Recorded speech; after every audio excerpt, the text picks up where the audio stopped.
సముద్రం దగ్గరికి వెళ్ళినప్పుడు మనకు మొదట కనిపించేది అలలు, ఆ ఎగిసిపడే కెరటాలు. కాని ఆ కనిపించే కదలిక వెనుక చంద్రుడు, సూర్యుడు ఆడిస్తున్న ఒక ఒక ఖగోళా నాట్యముంది.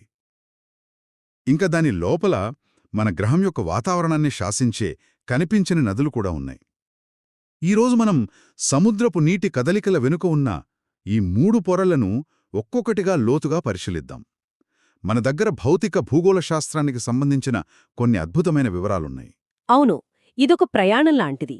మనం సాధారణంగా చూసే ఉపరితలం నుండి సముద్రపు లోతైన రహస్యాల వరకు వెళ్తాం. మీరు చెప్పినట్టు తరంగాలు అంటే వేవ్స్, పోటుపాట్లు అంటే టైడ్స్, మరియు సముద్ర ప్రవాహాలు అదే ఓషన్ కరెంట్స్. ప్రతి కదలిక వెనుక ఒక వేరే కారణముంటుంది, దాని ప్రభావం కూడా వేరుగా ఉంటుంది. సరే, అయితే అలలతో మొదలు పెడదాం. బీచ్లో కూర్చుని చూస్తే అలలు ఎక్కడో దూరాన పుట్టి మనవైపు ప్రయాణించి వచ్చి మన పాదాలను తాకుతాయి. చాలా సింపుల్గా అనిపిస్తుంది, కానీ మన దగ్గరున్న వివరాలలో మొదటి పాయింటే నా ఆలోచనను తలకిందులు చేసింది. బీచ్లో మనల్ని తాకే అలలోని నీటి అణువులు వేల కిలోమీటర్ల దూరం నుండి ప్రయాణించి రాలేదట. నీరు దాదాపు అక్కడే ఉండి శక్తి మాత్రమే ప్రయాణిస్తుందనే విషయం కొంచెం నమ్మశక్యంగా లేదు. అసలిది ఎలా సాధ్యం? కరెక్ట్ పాయింట్ పట్టుకున్నారు. ఇది తరంగాల గురించి ఉన్న అతిపెద్ద అపోహలలో ఒకటి. మనం ఒక తాడును ఒక చివర పట్టుకుని పైకి కిందకి ఊపామనుకోండి, ఆ, ఒక తరంగం లాంటి ఆకారం తాడు చివరి వరకు వెళ్తుంది. కాని తాడులోని ఏ భాగం ముందుకు వెళ్లదు, అది ఉన్న చోటే పైకి కిందకి కదులుతుంది. సముద్రంలో కూడా జరిగేది అదే. ఓ, అద్భుతమైన పోలిక. అంటే నీటి కణాలు ఉన్నచోటే పైకి కిందకి ఒక వృత్తాకారంలో కదులుతాయన్నమాట. మనం చూసేది ఆ కదలిక ముందుకు వెళ్లడం మాత్రమే. సరిగ్గా అదే. నీటి కణాలు కేవలం ఒక చిన్న వృత్తాకారంలో కదులుతాయి. ఆ కదలిక పక్కనున్న కణాలకు బదిలీ అవుతుంది. అలా శక్తి ఒక ప్రదేశం నుండి మరొక ప్రదేశానికి వెళ్తుంది. ఈ శక్తికి ప్రధాన మూలం గాలి. గాలి నీటి ఉపరితలంపై వీచినప్పుడు అది తన శక్తిని నీటికి బదిలీ చేస్తుంది. ఆ బదిలీ అయిన శక్తే తరంగ రూపంలో ప్రయాణిస్తుంది. అంటే గాలి ఎంత బలంగా వీస్తే, ఎంత ఎక్కువసేపు ఒకే దిశలో వీస్తే అలలు అంత పెద్దగా, శక్తివంతంగా ఉంటాయన్నమాట. ఖచ్చితంగా. 3 అంశాలు అలల పరిమాణాన్ని నిర్ధారిస్తాయి. 1 గాలి వేగం, 2 అది ఎంతసేపు ఒకే దిశలో వీస్తోంది, 3వది దాన్ని ఫెచ్ అంటారు. అంటే గాలి ఎంత దూరం పాటు నీటిపై అడ్డంకులు లేకుండా ప్రయాణించింది అనేది. ఓ, అందుకే పసిఫిక్ మహాసముద్రం లాంటి విశాలమైన బహిరంగ సముద్రాలలో మనం అతిపెద్ద అలలను చూస్తాం. అక్కడ గాలికి వేల కిలోమీటర్ల పాటు అడ్డంకులే ఉండవు. ఈ వివరాల్లో ఇంకో ఆసక్తికరమైన విషయముంది. అలల ఆకారాన్ని బట్టి అవి ఎక్కడ పుట్టాయో కూడా చెప్పవచ్చట. ఇదేదో డిటెక్టివ్ కథలా ఉంది. నిజమే. అలలు తమ పుట్టుక కథను మోసుకొస్తాయి. నిటారుగా, పదునుగా, వేగంగా ఉండే అలలు అంటే స్టీప్ వేవ్స్ సాధారణంగా స్థానిక గాలి వల్ల దగ్గర్లోనే ఏర్పడినవి. అవి యవ్వనంలో శక్తితో నిండిన అలలలాంటివి. హ్మ్, కానీ నెమ్మదిగా, స్థిరంగా, గుండ్రంగా కదిలే అలలను స్వెల్స్ అంటారు. ఇవి చాలా దూరం నుండి, కొన్నిసార్లు వేల కిలోమీటర్ల దూరం నుండి, బహుశా మరో అర్ధగోళం నుండి ప్రయాణించి వస్తాయి. ఓ, ప్రయాణంలో వాటి శక్తి కొంత కోల్పోయి అవి మృదువుగా మారతాయి. మరి అలా వేల కిలోమీటర్లు ప్రయాణించి వచ్చిన అలలు తీరాన్ని సమీపించినప్పుడు ఒక్కసారిగా విరిగిపోతాయి, బ్రేక్ అవుతాయి. ఎందుకు? బహిరంగ సముద్రంలో లేనిది తీరం దగ్గర ఏముంది? దానికి కారణం సముద్రపు అడుగుభాగం. అడుగుభాగమా? అవును. బహిరంగ సముద్రంలో ఉన్నప్పుడు అల కింద నీటిలోతు ఎక్కువగా ఉంటుంది.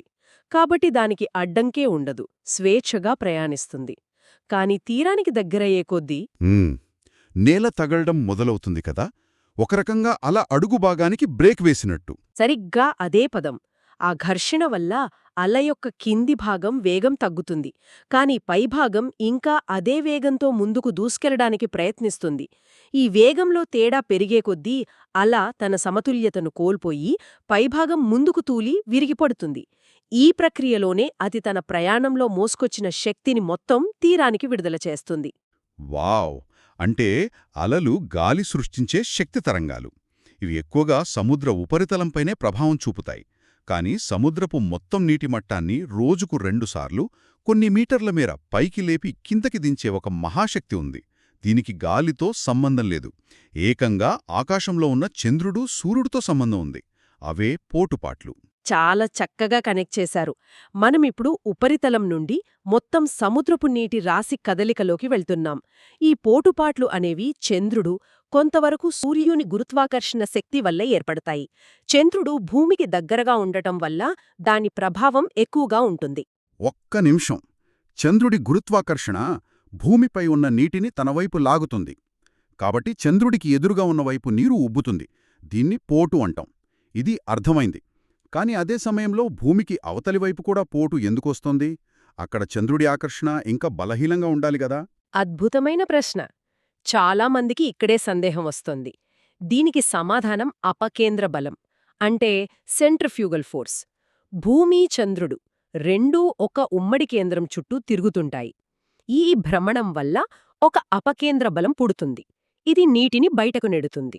ఆ చంద్రుడి వైపు గురుత్వాకర్షణ బలంగా ఉండి అపకేంద్ర బలాన్ని అధిగమిస్తుంది. అందుకే అక్కడ నీటి ఉబ్బు ఏర్పడుతుంది. భూమికి అవతలి వైపు గురుత్వాకర్షణ బలం బలహీనంగా ఉంటుంది. కాని అపకేంద్ర బలం బలంగా పనిచేసి నీటిని బయటకు నెడుతుంది. అందుకే అక్కడ కూడా ఒక ఉబ్బు ఏర్పడుతుంది. అంటే ఒకవైపు లాగడం వల్ల, మరోవైపు నెట్టడం వల్ల రెండు వైపులా పోటులొస్తాయన్నమాట. ఇప్పుడు స్పష్టమైంది. మరి స్ప్రింగ్ టైడ్స్, నీప్ టైడ్స్ అంటారు కదా, వాటి సంగతేంటి? ఆనాలపై ఆధారపడి ఉంటుంది. పౌర్ణమి, అమావాస్య రోజులలో ఈ 3 ఖగోళ వస్తువులు ఒకే సరళ రేఖపైకి వస్తాయి. అంటే సూర్యుడు, చంద్రుడు ఇద్దరు ఒకే వైపు నుండి లాగుతారన్నమాట, ఒకే జట్టులో ఉన్నట్టు. అవును, వారి ఉమ్మడి గురుత్వాకర్షణ బలం చాలా ఎక్కువగా ఉంటుంది. దీనివల్ల పోటు సాధారణం కంటే చాలా ఎత్తుగా, పాటు సాధారణం కంటే చాలా లోతుగా ఉంటుంది. వీటినే స్ప్రింగ్ టైడ్స్ అంటారు. స్ప్రింగ్ అంటే ఉప్పొంగడం అని? అవును, ఉప్పొంగడం. దీనికి వ్యతిరేకంగా సూర్యుడు, చంద్రుడు భూమికి లంబకోణంలో ఉన్నప్పుడు, అంటే 90 డిగ్రీల కోణంలో, ఒకరి ఆకర్షణ బలాన్ని మరొకరు కొంతవరకు రద్దు చేసుకుంటారు. అప్పుడు పోటుపాట్ల తీవ్రత చాలా తక్కువగా ఉంటుంది. వాటినే నీప్ టైడ్స్ అంటారు. నేను చదివిన ఒక విషయం నన్ను చాలా ఆశ్చర్యపరిచింది.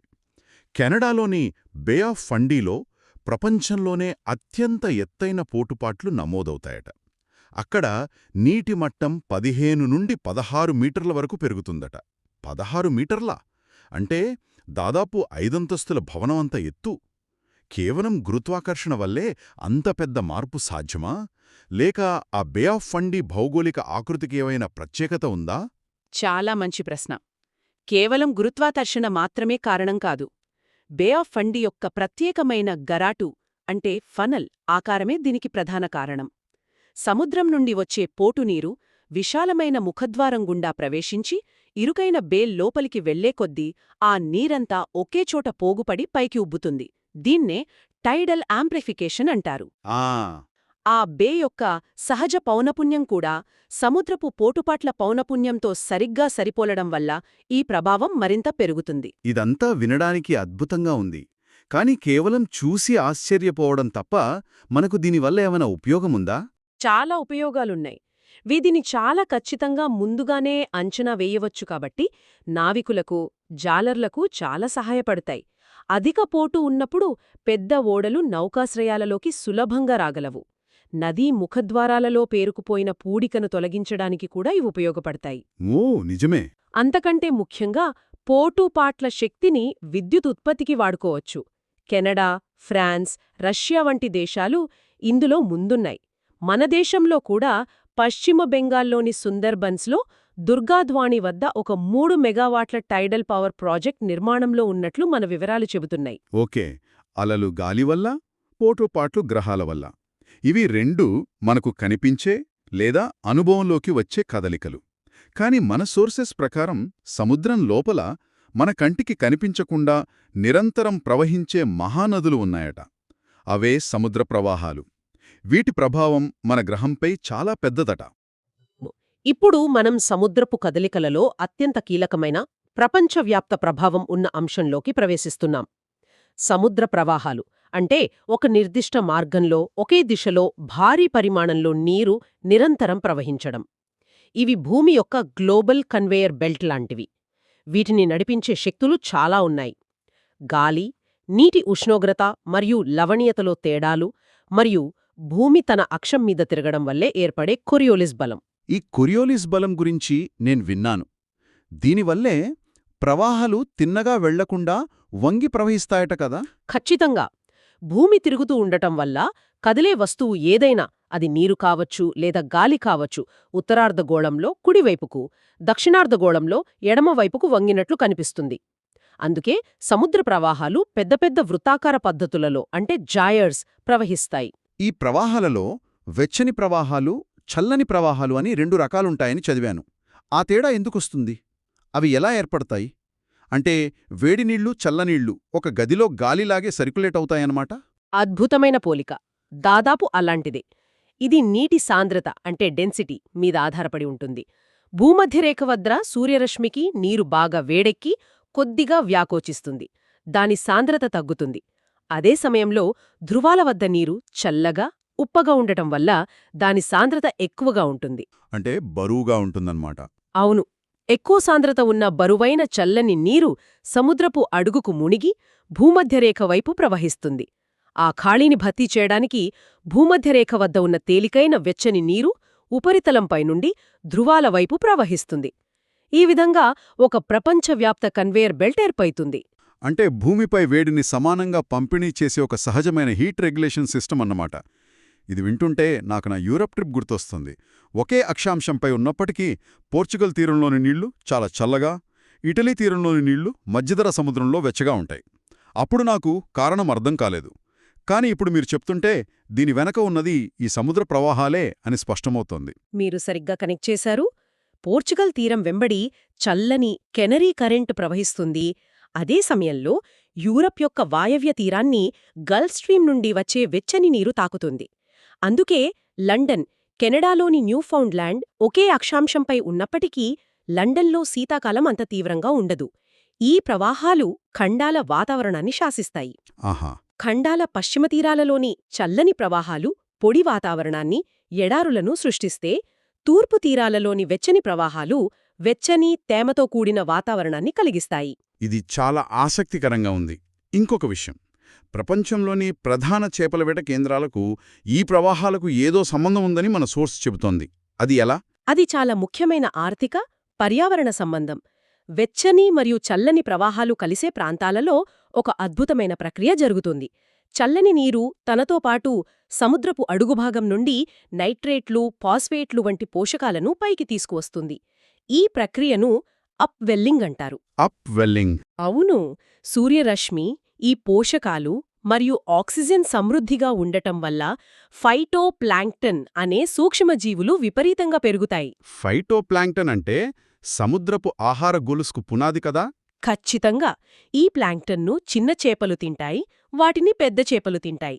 అందుకే ప్రపంచంలోని అత్యుత్తమ చేపలు పట్టే ప్రాంతాలైన జపాన్ తీరం, న్యూ సౌండ్లాండ్ వద్ద ఉన్న గ్రాండ్ బ్యాంక్స్, పెరూ తీరం ఇవన్నీ ఈ ప్రవాహాలు కలిసే చోట లేదా అప్ వెల్లింగ్ జరిగే ప్రాంతాలలోనే ఉంటాయి. అద్భుతం. అంటే మనం ఈరోజు చర్చించుకున్న దాన్ని బట్టి చూస్తే సముద్రంలోని ప్రతి కదలిక వెనుక ఒక స్పష్టమైన కారణం, ఒక పెద్ద ప్రయోజనం ఉన్నాయి.